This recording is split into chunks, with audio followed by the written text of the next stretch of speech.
Assalamualaikum warahmatullahi taala wabarakatuh.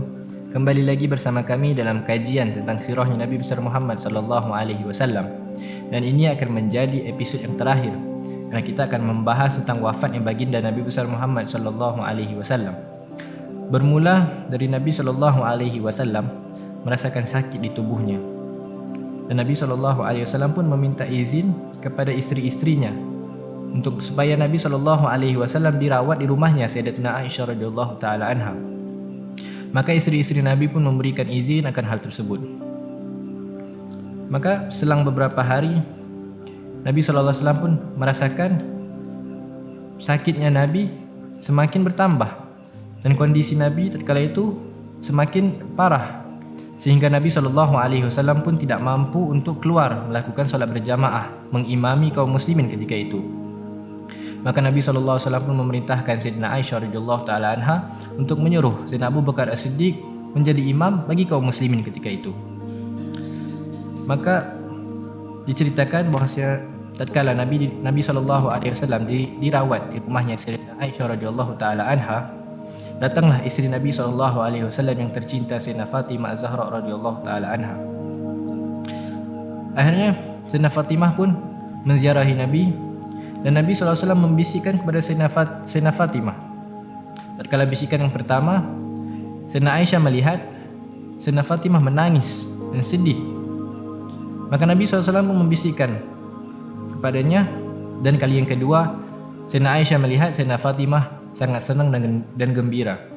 Maka Sayyidina Aisyah radhiyallahu taala anha pun bertanya kepada Sayyidina Fatimah radhiyallahu taala anha, "Wahai Fatimah, aku melihat mengapakah tatkala Nabi SAW berbisik kepadamu, engkau sedih dan engkau menangis. Adapun bisikan yang kedua, engkau sangat senang dan gembira." Maka Sayyidina Fatimah pun menceritakan bahwasanya tatkala bisikan yang pertama, Nabi SAW memberitahuku bahwasanya telah datang ajal Nabi SAW dan aku menjadi sangat sedih. Adapun bisikan yang kedua, Nabi SAW memberi kabar baik untukku bahwasanya aku adalah orang pertama yang akan menyusui Nabi SAW daripada ahli keluarganya. Maka aku pun sangat senang dan sangat gembira. Bahkan dalam riwayat, Sayyidina Fatimah radhiyallahu taala anha adalah orang pertama yang menyusui Nabi SAW setelah 6 bulan kewafatan Nabi SAW. Dan tatkala Nabi SAW diriwayatkan suatu hari Abdurrahman bin Abu Bakar datang menziarahi Nabi SAW. Dan tatkala itu Abdurrahman bin Abu Bakar membawa siwak. Dan Nabi SAW pun meminta kepada Abdurrahman bin Abu Bakar, "Wahai Abdurrahman, izinkan aku untuk bersiwak."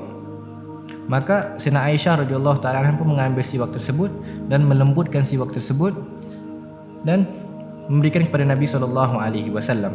Dan ini termasuk keistimewaan yang didapati oleh Sayyidina Aisyah radhiyallahu taala anha, bahwasanya Nabi SAW meninggal di pangkuannya Sayyidina Aisyah radhiyallahu taala anha dan Allah Subhanahu wa taala menjadikan eliurnya Sayyidina Aisyah radhiyallahu taala anha dengan eliur Nabi SAW sebelum Nabi SAW meninggal. Maka tibalah kewafatan Nabi SAW. Nabi SAW menghembuskan nafas terakhirnya pada hari Senin tanggal 13 bulan Rabiul Awal. Maka tatkala Nabi SAW menghembuskan nafas terakhirnya, tersebarlah berita tersebut ke penduduk kota Madinah. Maka penduduk kota Madinah pun sangat sedih dan terdengarlah kabar tersebut ke telinganya Sayyidina Umar bin Khattab radhiyallahu taala anhu. Maka Sayyidina Umar bin Khattab pun bergegas ke rumahnya Sayyidina Aisyah radhiyallahu taala anha. Dan Sayyidina Umar sangat mengingkari. Bahkan dia mengatakan, "Sesungguhnya Muhammad ini tidak meninggal. Barang siapa yang mengatakan Nabi SAW telah meninggal, maka aku tidak akan segan-segan memenggal kepalanya. Sesungguhnya Rasulullah SAW bertemu dengan Allah Subhanahu wa taala selama 40 hari seperti Nabi Musa alaihi salam bertemu dengan Allah Subhanahu wa taala." Maka tidak lama dari situ datanglah Sayyidina Abu Bakar As-Siddiq radhiyallahu taala anhu.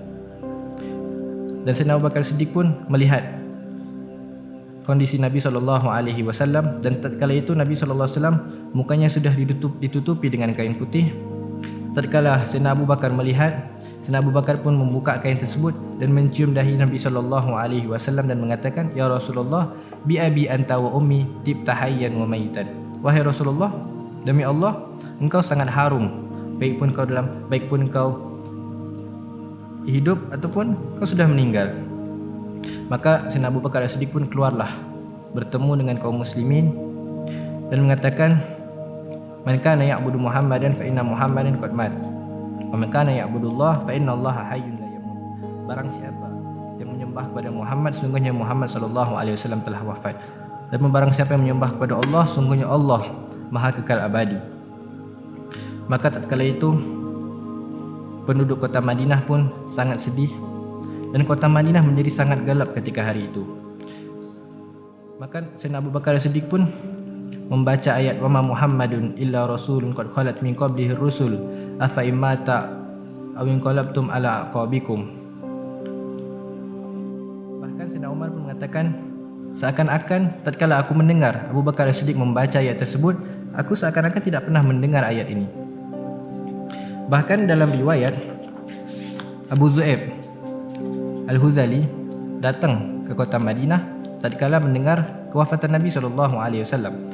Dia menceritakan bahwasanya tatkala aku masuk ke kota Madinah, aku melihat kota Madinah menjadi sangat sunyi, sangat gelap. Maka aku mau bertanya kepada penduduk kota Madinah, mengapakah kota Madinah seperti ini? Apakah yang terjadi di kota Madinah?